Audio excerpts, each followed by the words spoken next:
Hujan baru saja reda, meninggalkan jejak genangan di tanah yang sudah retak karena kemarau panjang. Udara sore terasa dingin, angin mengusap lembut wajah Ratna yang duduk termenung di depan rumahnya yang sederhana. Matanya nanar menatap jalanan desa yang mulai sepi, pikirannya berkecamuk dalam ketidakpastian. Dari dalam rumah terdengar batuk berat yang memecah kesunyian. Ratna menoleh, menatap kamar di mana bapak terbaring lemah.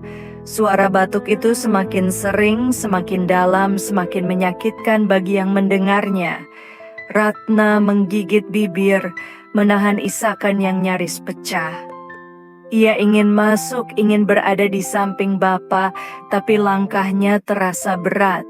Ia tahu bahwa jika ia melihat kondisi bapak yang semakin memburuk, hatinya bisa hancur berkeping-keping. Suara langkah kaki ibu terdengar dari belakang.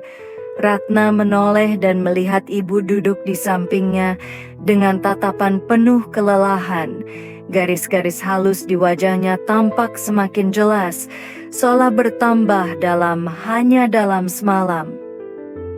"Ratna," suara ibu lirih, namun ada beban yang tersirat dalam suaranya. Ratna menoleh, menunggu kelanjutan perkataan ibu. Ibu menghela napas panjang sebelum melanjutkan, "Tadi pagi, Juragan Dharma datang." Mendengar nama itu, Ratna langsung menegang. Juragan Dharma. Semua orang di desa mengenalnya. Pria kaya raya yang memiliki banyak tanah, rumah, dan sawah. Namun, bukan kekayaannya yang ditakuti orang, melainkan sikapnya yang keras, kasar, dan tak kenal ampun. Jika seseorang berhutang padanya dan tak mampu membayar tepat waktu, ia tak segan-segan mengambil sawah, rumah, bahkan ternak mereka. "Apa yang dia lakukan, Bu?" tanya Ratna pelan, meskipun di dalam hatinya ia sudah takut mendengar jawabannya.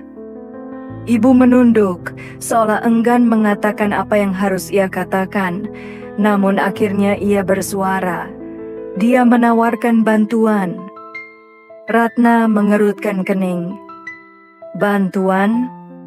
Ibu mengangguk pelan. "Jika kamu menikah dengannya, dia akan melunasi semua hutang kita." Dunia Ratna seolah runtuh dalam sekejap. "Apa?" Suaranya bergetar. Ia menatap ibu dengan mata membelalak, tidak percaya dengan apa yang baru saja ia dengar. Ibu menundukkan wajah, air matanya mulai menggenang. "Bapak sudah terlalu sakit, Ratna. Kita tidak punya apa-apa lagi. Warung kita sepi, sawah satu-satunya sudah dijual untuk biaya pengobatan. Jika kita tidak segera membayar, rumah ini akan disita." Ratna menggeleng cepat. "Tidak, Bu, aku tidak mau menikah dengannya." Ibu menggenggam tangan Ratna, matanya basah. "Nak, ibu tahu ini berat. Ibu tahu ini tidak adil, tapi kita tidak punya pilihan." Ratna menarik tangannya, berdiri dengan panik. "Kenapa harus aku, Bu? Kenapa harus dengan dia? Dia bukan orang baik." Ibu menangis. "Kalau kita tidak melunasi hutang itu, kita akan diusir. Mau tinggal di mana? Bagaimana dengan bapak? Bagaimana dengan adik-adikmu?" Ratna tercekat. Ia menggigit bibirnya keras, mencoba menahan air mata yang kini sudah menggenang. "Kamu tahu sendiri, Nak. Kita tidak punya keluarga lain yang bisa membantu. Paman dan bibi kita juga hidup pas-pasan. Kita sudah mencoba semuanya, Ratna." Ratna merasa kepalanya berputar. Juragan Dharma. Menikah dengan pria itu? Ratna sudah beberapa kali bertemu dengannya. Sosoknya tinggi besar, wajahnya penuh kerutan, sorot matanya tajam seperti elang yang siap menerkam. Usianya hampir 2 kali lipat dari bapaknya. Semua orang tahu dia keras dan tak mengenal belas kasihan. Dulu pernah ada seorang gadis yang dikabarkan hampir dinikahkan dengannya. Namun gadis itu kabur di tengah malam dan tidak pernah kembali ke desa. Tidak ada yang tahu apa yang sebenarnya terjadi, tapi sejak saat itu, rumor semakin menyebar bahwa hidup bersama Juragan Dharma adalah neraka. Dan kini Ratna yang akan masuk ke dalam neraka itu. Tiba-tiba, suara batuk bapak kembali terdengar. Kali ini lebih parah dari sebelumnya. Ratna menoleh ke dalam rumah, melihat tubuh bapak yang gemetar saat berusaha menarik napas. Bapak yang dulu gagah dan kuat, kini terbaring tak berdaya. Adik-adik Ratna juga masih kecil. Mereka belum mengerti tentang kerasnya dunia. Mereka hanya tahu bahwa perut mereka sering kosong dan mereka harus menerima kenyataan bahwa mereka sering tidur tanpa makan malam. Ratna memejamkan mata. Air matanya akhirnya jatuh. Ia sadar ini bukan hanya tentang dirinya. Jika ia menolak, apa yang akan terjadi pada keluarganya? Tiba-tiba langkah kaki terdengar mendekat. Seseorang berhenti di depan rumah mereka. Ketukan keras terdengar di pintu kayu mereka yang lapuk. Ibu dan Ratna sama-sama menoleh. Suara berat dan dalam bergema dari balik pintu. "Waktumu sudah habis, Wati. Aku ingin mendengar jawabanmu sekarang, Juragan Dharma." Jantung Ratna mencelos. Tangannya mengepal kuat-kuat. Ibu menatap Ratna dengan mata penuh permohonan. Ratna menelan ludah. Kakinya lemas.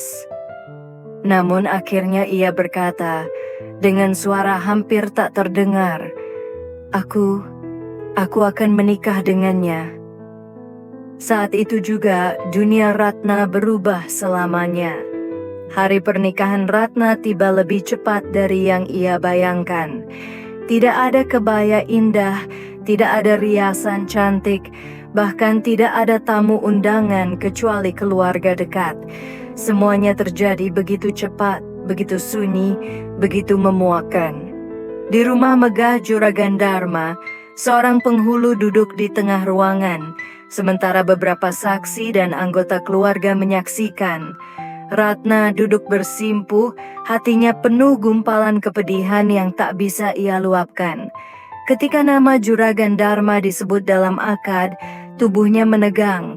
Suara berat pria itu menggema saat mengucapkan ijab kabul dengan lantang, seakan menegaskan kekuasaannya. Dengan satu kalimat, hidup Ratna berubah selamanya. Ia kini menjadi istri seorang pria yang jauh lebih tua darinya, seorang juragan tanah yang kaya raya namun terkenal dingin dan galak. Setelah akad selesai, tidak ada pelukan hangat dari keluarganya. Yang ada hanya tangan kasar Juragan Dharma yang menggenggam pergelangan tangannya, menyeretnya masuk ke dalam rumah megah yang kini menjadi tempat tinggalnya. Di pintu, ibunya, Bu Wati, menatapnya dengan mata berkaca-kaca. "Maafkan ibu, nak," bisiknya. Tapi Ratna tidak menjawab. Ia terlalu hancur untuk merespons.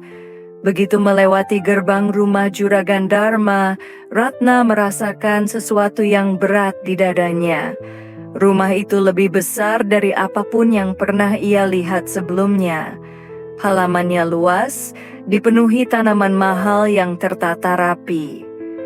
Pilar-pilar tinggi berdiri kokoh di depan rumah, memancarkan aura kekuasaan dan kejayaan. Namun, di balik kemewahan itu, Ratna merasakan sesuatu yang menakutkan.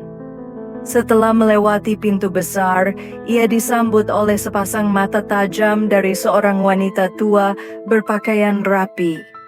"Ratna, ini Bi Ina. Dia kepala pelayan di rumah ini," ujar Juragan Dharma, nada suaranya datar dan tanpa emosi. Ratna menunduk sopan, tapi Biina hanya meliriknya sekilas, lalu berbalik dan pergi tanpa sepatah kata. Hanya ada keheningan dingin yang menyelimuti rumah itu. Ratna dibawa ke sebuah kamar besar di lantai atas. Begitu pintu kamar tertutup, ia berdiri diam, mencoba menyerap kenyataan yang baru saja menghantamnya. Kamar itu jauh lebih besar dari rumahnya di desa, dengan tempat tidur empuk yang dikelilingi perabotan mahal. Tapi semua itu tidak bisa menghapus perasaan kosong dalam hatinya. Tiba-tiba, pintu terbuka.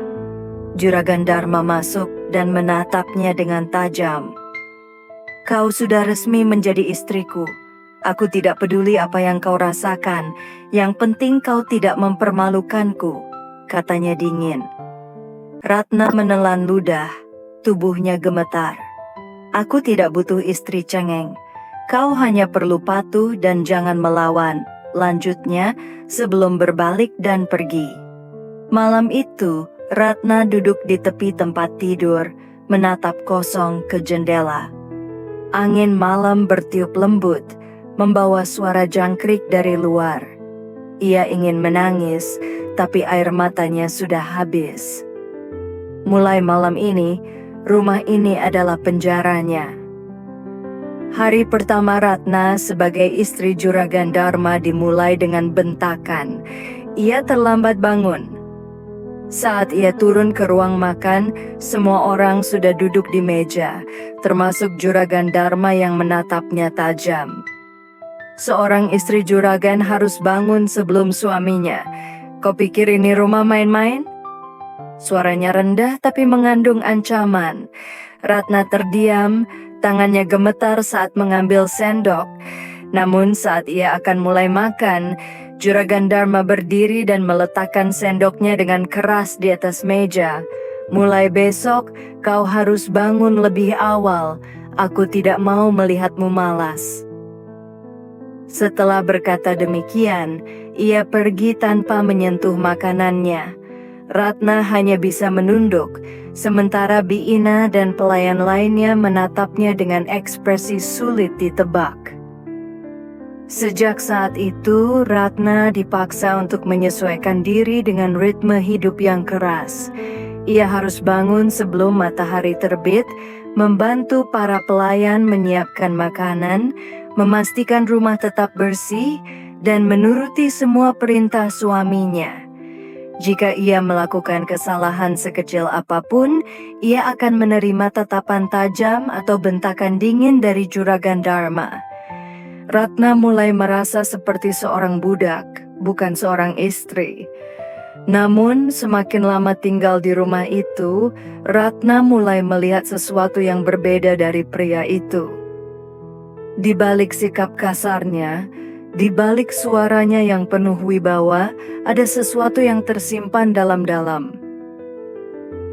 Suatu malam, Ratna melewati ruang kerja Juragan Dharma dan melihat pintunya sedikit terbuka. Di dalam, pria itu duduk di kursi besar, tangannya menggenggam sebuah foto lama. Ekspresinya tidak seperti biasanya. Ia tidak terlihat galak atau menakutkan. Sebaliknya, ia terlihat kesepian. Saat Ratna mengintip lebih dekat, ia melihat foto seorang wanita muda dengan senyum lembut. Siapa dia? Saat ia hendak pergi, lantai kayu di bawahnya berderit. Juragan Dharma langsung menoleh. Tatapannya tajam. "Apa yang kau lakukan di sini?" tanyanya. Ratna menelan ludah. Saya hanya lewat, Pak." Juragan Dharma tidak langsung menjawab. Matanya menatapnya dalam, seolah sedang menilai sesuatu. Lalu, untuk pertama kalinya, ia menghela napas panjang, bukan dengan amarah, tetapi dengan kelelahan. "Sudahlah, pergi tidur." Ratna menurut, tapi sejak malam itu, pikirannya terus dipenuhi pertanyaan. Siapa wanita di dalam foto itu? Dan kenapa, di balik semua ketegasannya, Juragan Dharma terlihat begitu kesepian? Hari-hari Ratna di rumah Juragan Dharma perlahan mulai berubah. Pria itu masih tetap galak, penuh wibawa, dan jarang menunjukkan emosi. Tapi di balik tatapan dinginnya, ada hal yang mulai Ratna sadari, kesepian. Kesibukannya sebagai juragan tanah membuatnya sering pulang larut malam, sementara Ratna hanya bisa menunggu tanpa tahu apakah pria itu baik-baik saja. Namun, perubahan kecil mulai terlihat. Malam itu, Ratna yang sedang mengantarkan teh ke ruang kerja mendapati pria itu tertidur di meja, kepalanya bertumpu pada tumpukan dokumen. Cahaya lampu temaram menyorot wajahnya yang tampak kelelahan, membuatnya terlihat jauh berbeda dari sosok angkuh yang biasanya ia kenal. Ratna menatapnya lama, lalu tanpa sadar meraih selimut tipis di dekat sofa dan menyelimutinya dengan hati-hati. Saat tangannya hampir menyentuh bahunya, pria itu terbangun. Ratna terkejut dan hendak menarik diri, tetapi tangan kekar Juragan Dharma lebih dulu mencengkeram pergelangan tangannya. "Mau apa kau?" Suaranya serak, matanya tajam menatapnya. Ratna menelan ludah, lalu berusaha tetap tenang. "Bapak, tertidur di meja. Saya hanya ingin menyelimuti Bapak." Mata pria itu sedikit melembut. Ia menghela napas dan perlahan melepaskan cengkeramannya. "Tidak perlu, aku tidak selemah itu. Tapi, pergilah tidur," potongnya sebelum Ratna sempat membantah. Ratna menatapnya sejenak lalu mengangguk pelan. Namun, sebelum ia benar-benar pergi, pria itu kembali berbicara dengan suara yang lebih pelan. "Terima kasih." Ratna terdiam. Itu pertama kalinya pria itu mengucapkan terima kasih padanya. Dan untuk pertama kalinya, ia melihat secercah kelembutan di balik sosok dinginnya. Hubungan mereka perlahan berubah, meski tak satu pun dari mereka mau mengakuinya. Hingga suatu malam Ratna mendengar percakapan antara Biina dan salah satu pelayan. "Kasihan Tuan Dharma." Suara Biina terdengar lirih. "Sejak istrinya meninggal, dia jadi seperti ini." Ratna berhenti melangkah. "Istri?" Dulu dia lelaki yang baik dan penyayang, terutama pada Bu Sinta. Mereka saling mencintai, dan Tuan Dharma tak pernah berpikir untuk menikah lagi setelah kepergiannya. "Lalu kenapa dia mau menikahi Ratna?" tanya pelayan lain. Biina menghela napas. "Mungkin karena hutang ayah Ratna, tapi mungkin juga karena dia butuh seseorang di sisinya. Dia terlalu lama sendirian." Ratna menggigit bibirnya. Kini semuanya masuk akal. Tatapan kosong pria itu saat menatap hujan. Cara dia selalu menjaga jarak seolah takut kehilangan sesuatu lagi. Dan sikap kerasnya yang mungkin bukan karena wataknya, tapi karena luka yang ia pendam. Ratna kembali ke kamarnya dengan perasaan berkecamuk. Apakah selama ini ia salah menilai suaminya? Sejak saat itu, Ratna mulai memperhatikan Juragan Dharma lebih dalam. Ia mulai menghafal kebiasaan pria itu. Bagaimana dia selalu diam saat hujan turun, bagaimana dia lebih suka kopi tanpa gula, bagaimana matanya selalu tampak lelah meski mulutnya tetap berbicara dengan tegas, dan entah bagaimana Ratna merasa ingin mengenalnya lebih dalam. Salah satu momen yang membuatnya sadar akan perasaan itu terjadi di suatu sore. Saat itu, Juragan Dharma baru pulang dari perjalanan jauh dan tampak sangat lelah. Ratna yang biasanya hanya diam dan menunduk, kali ini memberanikan diri mengambilkan air putih dan meletakkannya di meja di depan pria itu. Juragan Dharma menatapnya, seolah terkejut dengan perhatiannya. "Kau tidak perlu melakukan ini." Ratna menggigit bibirnya. "Saya hanya ingin membantu."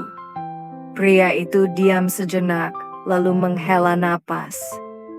Kau mengingatkanku pada Sinta, katanya tiba-tiba. Ratna membeku. Juragan Dharma jarang sekali menyebut nama almarhum istrinya. Sinta juga selalu memperhatikan hal-hal kecil. Dia tidak banyak bicara, tapi selalu tahu apa yang kubutuhkan sebelum aku mengatakannya. Ratna tidak tahu harus berkata apa, tapi dia pergi terlalu cepat. Suara pria itu melemah, seolah berbicara lebih pada dirinya sendiri. Ratna menatapnya, lalu berkata dengan suara pelan, "Maaf." Juragan Dharma menoleh padanya, lalu tersenyum kecil, senyum pertama yang ia lihat dari pria itu. "Bukan salahmu." Dan untuk pertama kalinya, Ratna merasa bahwa pria itu mulai membuka sedikit celah dalam tembok hatinya. Hari-hari berlalu dan tanpa mereka sadari, ada sesuatu yang perlahan berubah. Juragan Dharma mulai pulang lebih awal. Kadang ia akan duduk di teras bersama Ratna tanpa berkata apa-apa, hanya menikmati kebersamaan dalam keheningan. Kadang, ia akan mengambilkan selimut saat Ratna tertidur di sofa tanpa mengatakan sepatah kata pun. Kadang, ia akan menatapnya lebih lama dari biasanya, seolah ingin mengatakan sesuatu tapi selalu menahannya, dan tanpa Ratna sadari, ia pun mulai merasa berbeda. Dulu ia membenci pernikahan ini. Dulu ia merasa terjebak, tapi kini ia mulai merasa nyaman berada di samping pria itu. Bukan karena takut, bukan karena hutang, tapi karena perasaan yang pelan-pelan tumbuh di hatinya. Suatu hari, Juragan Dharma mengajak Ratna berjalan ke kebun belakang. Di sana, bunga mawar putih bermekaran. "Dulu, aku menanam ini untuk mengenang Sinta," katanya pelan. "Tapi sekarang aku ingin menanamnya untuk masa depan kita." Ratna menatapnya, dadanya berdebar. Pria itu melanjutkan, "Aku tahu aku bukan suami yang baik. Aku kasar, keras, dan mungkin sudah terlalu lama sendiri." Ratna menahan napas. "Tapi jika kau mau, aku ingin kita memulai semuanya dari awal." Ratna menggigit bibirnya, berusaha menahan air mata. "Aku..." Suaranya bergetar, tapi kemudian ia tersenyum. "Baik, Mas." Juragan Dharma menatapnya kaget, lalu tertawa kecil. "Kau akhirnya mau memanggilku Mas?" Ratna tertawa malu, tapi dalam hatinya ia tahu, pernikahan ini bukan lagi keterpaksaan. Ia telah menemukan rumahnya, dan rumah itu adalah pria yang berdiri di hadapannya.